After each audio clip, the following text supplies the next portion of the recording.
the only solution. So thank you, Surita, for calling me over from Jamshedpur for this.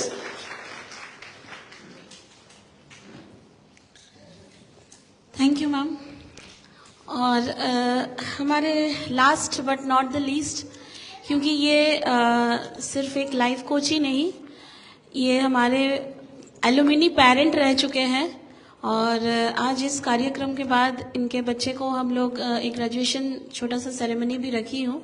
लेकिन उससे पहले mister मोइनाक Dutta, हमारे मोइनाक दा कुछ बात करेंगे.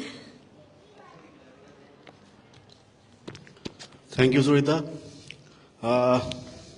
सभी पैनलिस्ट का और गार्जियंस जो भी यहाँ मौजूद है, सबका थैंक यू.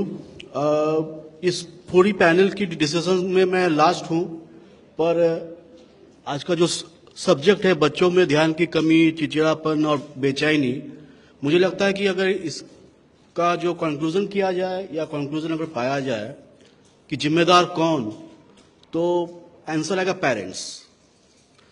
और कहीं ना कहीं मैं भी इस बात से पूरी तरह सहमत हूं कि हर पेरेंट्स को यह समझना चाहिए कि उनका बच्चा एक इंडिविजुअल है, उसकी जेनेटिक क्वालिटी अलग है, ना कि अपने आस पड़ोस के बच्चे या किसी दूसरे बच्चे के साथ कंपैरिजन करना.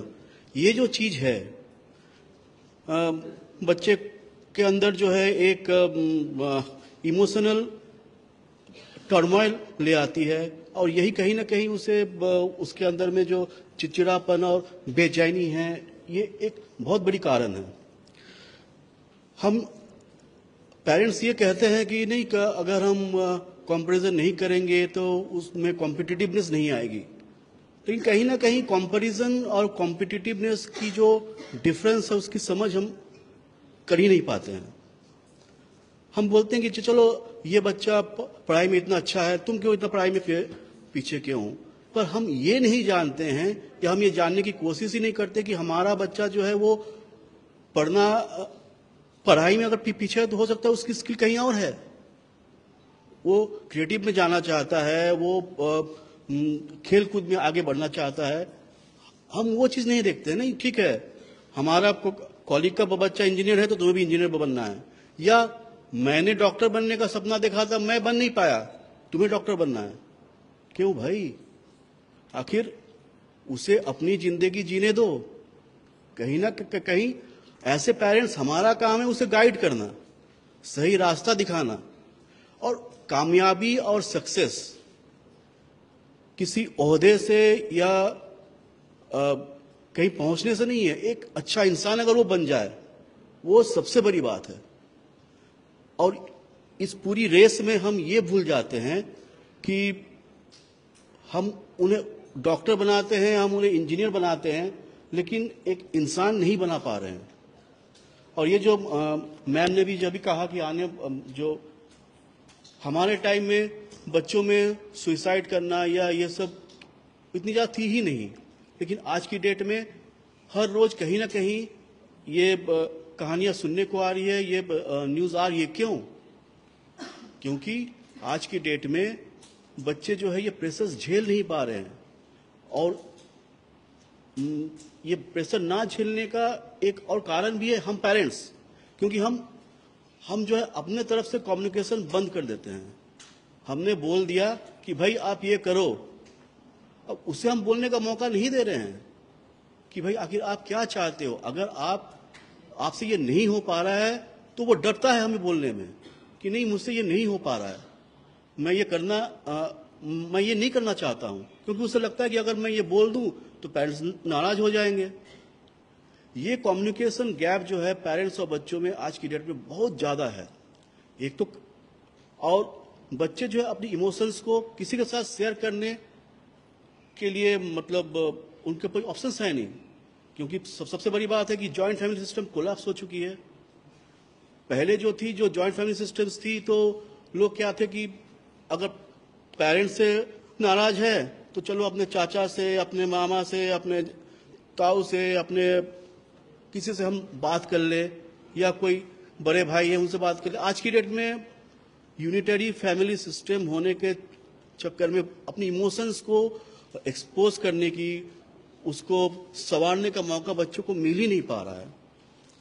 तो बात तो सही है कि ऐसे पेरेंट्स हमें और भी सतर्क होना पड़ेगा और चीज़ों को जो है बच्चों के बारे में उनकी जो ध्यान की कमी या इत्यादि है, उनके खान पान, उनके खेल कूद, उनके सोने की इत्यादि हर चीज़ों पे जो है हमें ध्यान देना पड़ेगा। अदरवाइज आने वाले समय में हम अच्छे इंसान की कल्पना करना छोड़ दें। हो सकता है कि हमें डॉक्टर्स मिल जाए, इंजीनियर्स मिल जाए, लेकिन शायद अच्छे इंसान और नहीं मिल पाएंगे। तो कहीं ना कहीं हम पेरेंट्स को इस मामले में आज ही से बहुत ज़्यादा सतर्क होना पड़ेगा और पहले तो अपनी पेरेंटिंग स्किल्स हमें डेवलप करनी पड़ेगी। वो कैसे करनी है मुझे भी नहीं पता, शायद सुनीता कोई नई स्किल खोल दे इसके लिए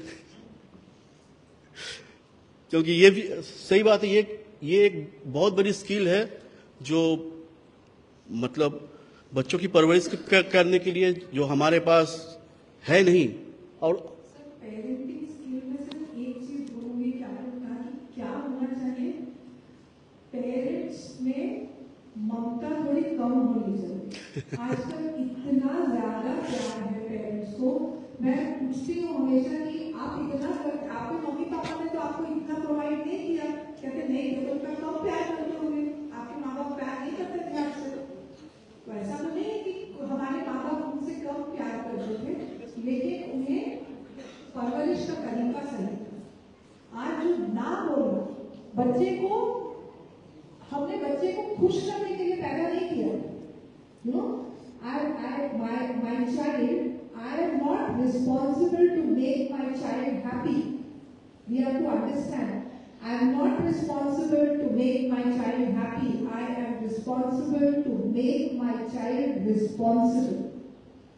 ये चीज अगर पेरेंट्स समझ जाएंगे, this is the only thing that is, parents आज के सोचते हैं कि it is my job to make my child happy, it is not my job to make my child happy. That is something we have to understand. I am very sorry sir, I interrupted. No एक और चीज जो अच्छे अभिभावक बनने के लिए एक भावना जो होनी चाहिए वो त्याग की, कुर्बानी की, जो आज कमी है। माने हम कुछ खोना नहीं चाहते और बच्चे से सब कुछ पाना चाहते हैं। सही बात। ये जज्बा हमको बहुत पीछे धकेल रहा है, इसलिए त्याग की भावना बहुत ज्यादा प्रबल होनी चाहिए। और इसके साथ मुझे ये भी लगता है कि जो ऐसे पेरेंट्स हम लोगों की जो सोच है कि नहीं हमारा बच्चा जो है फर्स्ट आना चाहिए, भाई हर बच्चा फर्स्ट नहीं आएगा, कि किसी को ना किसी को लास्ट होना ही है। तो ये जो सोच है कि नहीं हमारा ही बच्चा फर्स्ट आएगा, ये सोच जब हम उसके अंदर डालते हैं तो वो कहीं ना कहीं किसी ना किसी मोड़ पे जब वो हारता है या फेलियर का सामना करता है तो वो उस चीज को बर्दाश्त नहीं कर पाता है। तो हारना भी उसे सिखाना पड़ेगा, क्योंकि जीत हमेशा नहीं होती है। और ये साइकिल है, कभी ऊपर है कभी नीचे है, साइकिल का चक्का है ये। तो ये हारना और उस हार को कबूल करना ये बहुत बड़ी चीज है जो कि हमें अपने बच्चों को सिखानी चाहिए। Thank you.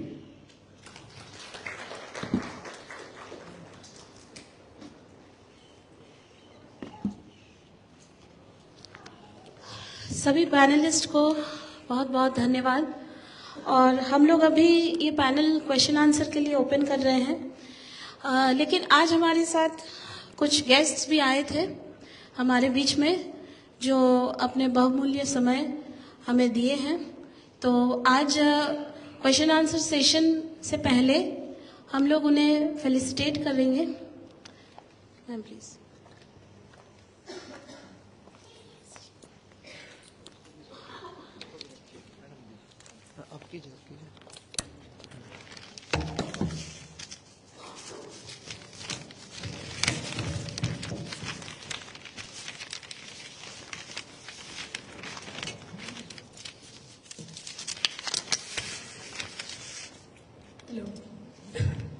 हमारे इस कार्यक्रम में हमारे पैनलिस्ट के साथ साथ और भी मुख्तलिफ महान मेहमान उपस्थित है जो कहीं न कहीं अपने क्षेत्र में बच्चों के साथ जुड़े हुए हैं।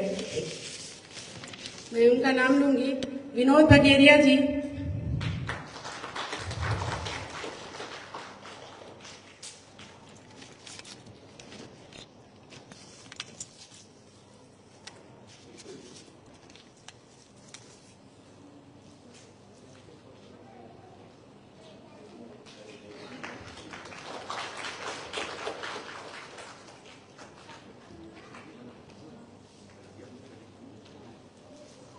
बैरम खान। अच्छा,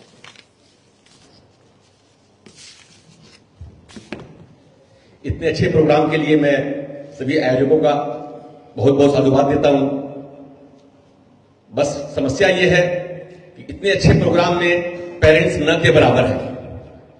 जो लोग हैं वो उनको बुलाया गया है, तो ये चीज सोचने वाली बात है। पेरेंट्स को रहना चाहिए ताकि वो समझ पाए कहां कहां से यहां पर पैनलिस्ट आए हुए हैं और उन्होंने अच्छी अच्छी बातें रखी है। मैं खाली बात ये कहना चाहता हूं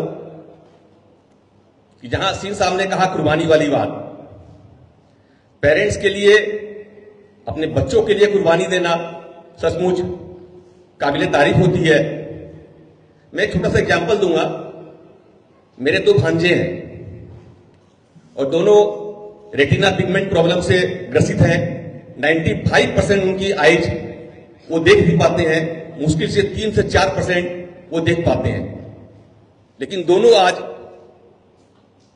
काफी कामयाब इंसान हैं और दोनों IIM बेंगलोर से क्वालिफाइड हैं और अपने अपने क्षेत्र में दोनों आज इंडिया में काफी नाम किया है। एक का नाम आपने सुना होगा, दिनेश रायवाला, जो कि एथिकल एडवांटेज का ओनर है और वो अभी तक कम से कम 5000 बच्चों को जिनकी आंखें नहीं हैं उनको किसी न किसी फील्ड में उनको एम्प्लॉयमेंट दिया है। आज 32-33 साल की उम्र में 4 से 5000 लोगों को अमेजन में, गूगल में जगह जगह नौकरी दिलाना, और वो भी हैंडीकैप लोगों को, बहुत बड़ी बात है। इसके लिए इनके पेरेंट्स ने काफी कुर्बानी दी है। जब वो पढ़ते थे, सुबह बच्चे थे, उस समय से उनकी आंखों की रोशनी धीरे धीरे जानी बंद हो गई थी और आज वो 95-96% नहीं देख पाते हैं। फिर भी अपना सारा काम, कोई एक गोवा में है, एक बेंगलुरु में है, और सारा काम अपना खुद का करता है। मैं मानता हूं कि इसमें ऊपर वाले की देन है। उन्होंने अगर उनकी आंखें छीनी है तो कुछ न कुछ उनको ये दिया है, एक दिव्य शक्ति दी है। लेकिन एक कॉन्फिडेंस होता है और एक हिम्मत होती है। पेरेंट्स बच्चों के मामले में बहुत ज्यादा पॉजिटिव होते हैं। बाहर बच्चों को भेजना, और वो भी इस हालत में जहां बच्चों की हिम्मत की दाद मैं देता हूं कि उनका कहना है कि जिस दिन में मैं स्टिक पकड़ लूंगा उस दिन मैं जमशेदपुर वापस आ जाऊंगा। इससे आप समझ सकते हैं कि बच्चे कहां तक सोचते हैं और पेरेंट्स का बहुत बड़ा उनका कंट्रीब्यूशन रहा है कि जो बच्चे आज यहां तक पहुंचे हैं। इसका मतलब यह है कि मैं पेरेंट्स से यह चाहूंगा कि आप अपने बच्चों को उनकी जो सोच है, जो करना चाहते हैं, उसमें आड़े ना आए। आप पॉजिटिव रहिए। लेकिन बहुत सारे पैनलिस्ट ने कहा भी कि हम बच्चों को बहुत ज्यादा देते हैं, बहुत ज्यादा प्यार करते हैं, उनके साथ साथ डांट भी पड़नी चाहिए उनको। एकदम सही बात है, बच्चों को डांट भी मिलनी चाहिए और प्यार भी मिलना चाहिए। इससे बच्चे आगे बढ़ेंगे। और एक पेरेंट्स, मेरे 2 बच्चे हैं, दोनों आज के दिन में दोनों काफी सक्सेस हैं, लेकिन दोनों का नेचर काफी अलग है। हम तो ये सोचते हैं कि एज ए पेरेंट्स हमने दोनों को समान शिक्षा दी है, सब कुछ समान दिया है, लेकिन फिर भी दोनों की अलग अलग फील्ड में जाते हैं। दोनों एक एकेडमी में भी काफी अच्छा किया है, लेकिन साथ साथ उसका मन था कि मैं पोएट्री लाइन में जाऊं, एक कवि बनूं, और आज उस लाइन में भी वो बहुत अच्छा कर रहा है। शुरू में मुझे भी खराब लगा था, लेकिन फिर जब मैंने उनको कोऑपरेट करना शुरू किया उस बच्चे को, तो आज दोनों फील्ड में वो अच्छा कर रहा है। अगर मैं चाहता उसको बोलता कि नहीं बेटा तुमको केवल एकेडमिक लाइन में ध्यान देना है, तो आज वो वहां नहीं पहुंच पाता। और मैं इस बात को प्राउडली कह सकता हूं कि आप भी अपने बच्चों में भेदभाव न करें, लिंग का भेदभाव न करें, मेल फीमेल, जिसकी जो क्वालिटी है वो क्वालिटी को एक्सपोज करें, बच्चे काफी आगे बढ़ेंगे। थैंक यू, धन्यवाद।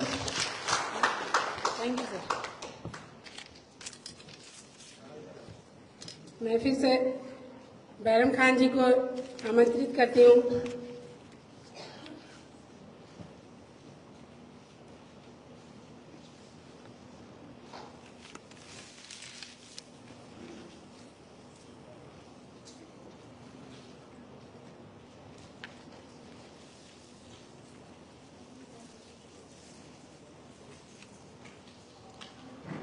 एमडी शाजिद,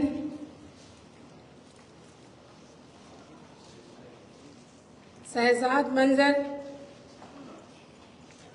एमडी शाजिद हैं,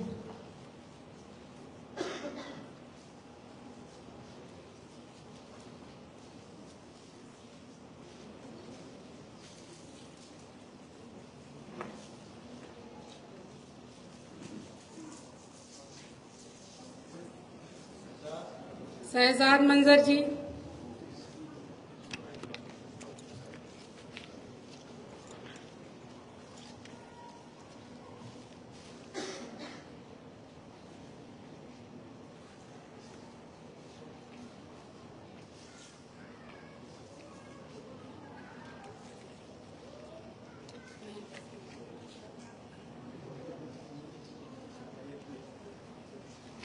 आइए।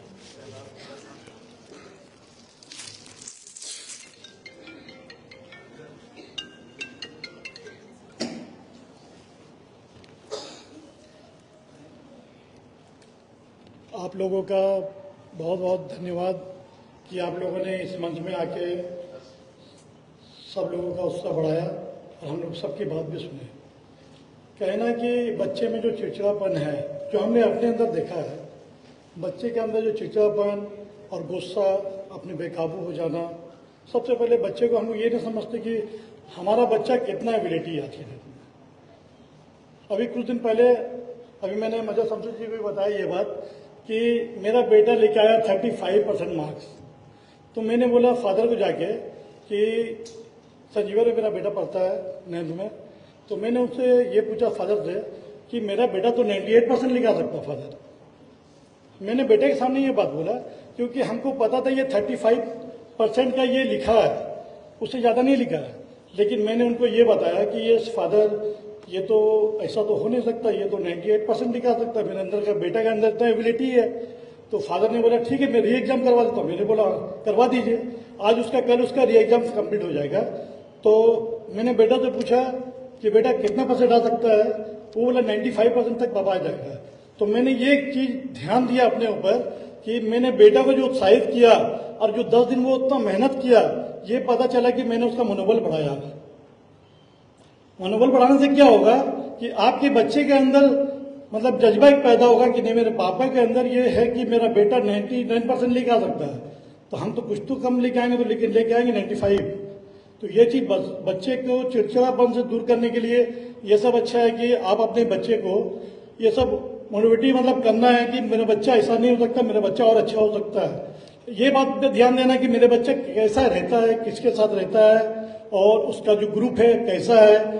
अगर आप बोलोगे कि हम लोग मेरे पापा मम्मी ये बताए कि अच्छे के साथ रहोगे तो अच्छे बनोगे, बुरे के साथ रहोगे तो बुरे बनेंगे, ये सब हम लोग के मम्मी पापा बता के गए। लेकिन आज के बच्चे ये देखते हैं कि हमारे साथ कौन अच्छा है कौन बुरा है। लेकिन बच्चे को आपको ध्यान देना है कि आप किसके साथ रह सकते हो, किसके साथ नहीं रह सकते, इस पे आप ध्यान दो। लेकिन ये भी नहीं ध्यान दो कि किस पे वो जाएगा, पढ़ाई किस पे करेगा, आईएएस ऑफिसर बनेगा, डीएसपी बनेगा, डीआईजी बनेगा, उस पे नहीं, क्योंकि उसकी वो अपनी है इच्छा, क्योंकि वो क्या करना चाहता है। आप उसको खाली उत्साहित करें अपने बच्चे को, और चिड़चिड़ापन से जो दूर मतलब करने का मकसद है कि वो चिड़चिड़ापन को दूर हो सकता है, गुस्से से भी दूर हो सकता है, लेकिन आपको बैक सपोर्ट पूरा करना होगा अपने बच्चे को। क्योंकि हम लोग ने अपने पढ़ाई लिखाई में बहुत आगे तो नहीं किया, क्योंकि आगे बहुत पढ़ाई भी नहीं किया, क्योंकि पढ़ाई में बहुत जीरो थे हम, ठीक है, आगे पढ़ाई के बारे में सोचा ही नहीं। फिर देखा कि भाई क्या करेंगे, कुछ काम करते हैं, तो इतना मालूम था कि कुछ ना कुछ आगे सक्सेस करेंगे। अगर हम सीकेबी में ही रहेंगे तो सक्सेस करेंगे। ये चीज अपना मनोबल है और अपना एक कॉन्फिडेंस होना चाहिए कि हम कितना कॉन्फिडेंस के साथ आगे बढ़ सकते हैं, ये चीज अपने ऊपर होना चाहिए। तो बच्चे को आप उत्साह बढ़ाइए और बच्चे की प्रशंसा करिए हर जगह। बच्चे का ऐसा नहीं नोटिफाई करिएगा तो वो क्या बच्चा प्रशंसा की जगह और डेमोलोज हो जाएगा। चलिए इसी के बात के लिए मैं अपना बात खत्म करता हूँ। शुक्रिया। Thank you sir. Sadanand Hota ji, Narayan sir, Rajiv Kumar Majhi,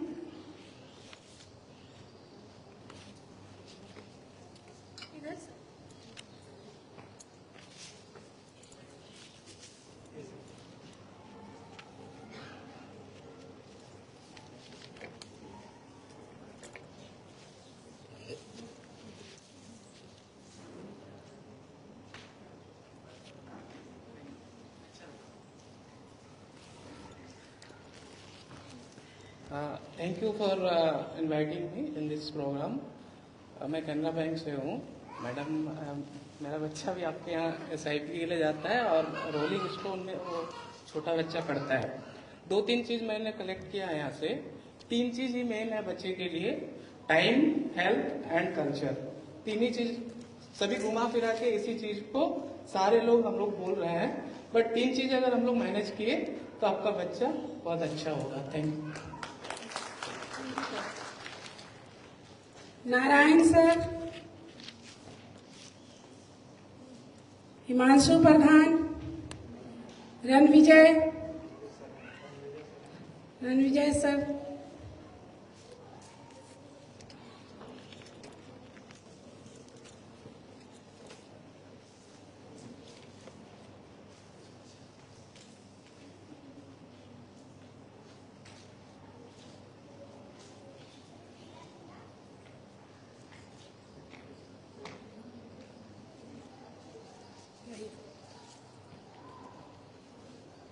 thank you so much. और बस कवि हूँ, साहित्यकार हूँ, तो जबरन थोपूंगा नहीं, बट 2 पंक्तियां सिंह साहब को समर्पित। जो आज का सब्जेक्ट था कि थोड़ा बदलो अपनी सोच को नई धार दो, थोड़ा बदलो अपनी सोच को नई धार दो, और देख लेना ये मौसम बदल जाएगा और टिका रहेगा वही केवल इस निर्मम संसार में। तो सर्वाइवल ऑफ द फिटेस्ट का तो ऐसे ही है, तो टिका रहेगा वही केवल इस निर्मम संसार में, और धारा के प्रतिकूल तैरना सीखा जिसने धार में। बहुत बहुत धन्यवाद सुनीता मैडम और सारे पैनलिस्ट का बहुत बहुत धन्यवाद। Thank you sir, thank you very much. Srikanto Majumdar, Chandan Roy, Dushyant Kumar Napit, Viraj Roy, Suman Pradhan, Karan Singh Mahato, Shiny Chakraborty, Anurag Sharma, Abhishek Mahato, Veer Mahato, Shikha Tripathi, Prakash Mahato, Vinay Mishra, Chandan Bhattacharya, और हो गया। Thank you all of you.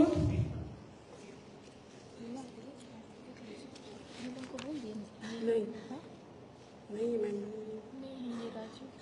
ये राजू को से नहीं रिक्की छावरा है। रिक्की छाबरा जी,